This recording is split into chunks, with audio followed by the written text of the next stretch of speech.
After mo mag-errands, pumunta ka na dito. Oh, I think yun lang naman. So ito na po yung last part sa vlog ni Sir Vince na i-react ko, guys. Siyempre excited din si Sir Vince na makita yung kumares niya.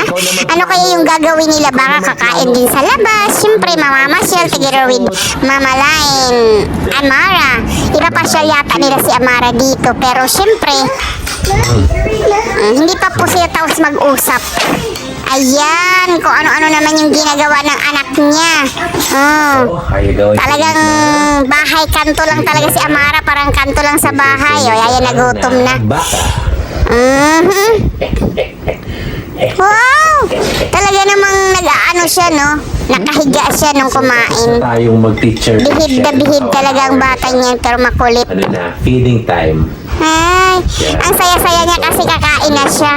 Magmi-milk tayo, tapos Siguro si Mama La yung nag-ponytail sa kanya kasi kapag si Servings ang gulo-gulo ng buhok ni Amara eh. Hindi siya marunong. Pero si Papa Jan marunong, oh. papaantok na. Pagkatapos kumain, sabi ko nga sa inyo, double mukbang eh. Pagkatapos kumain, gay. Patulog na ulit siya. Sige na. Basta, iba naman talaga pa. Halos isang araw, 3 bisis or 5 bisis matulog yung mga bata eh. Ito. Siyempre, hindi pa tatalo si Sir Vince. O ayan, may mga dessert din. Cake. Tumama na doon nung... Sarap niya siguro. Siyempre. Yan, she's... May birthday pala. 61 birthday. Sino kaya yung pupuntahan nila sa 61 birthday, no? Baka sasama na si Mami Sara dito. Siya. Bye.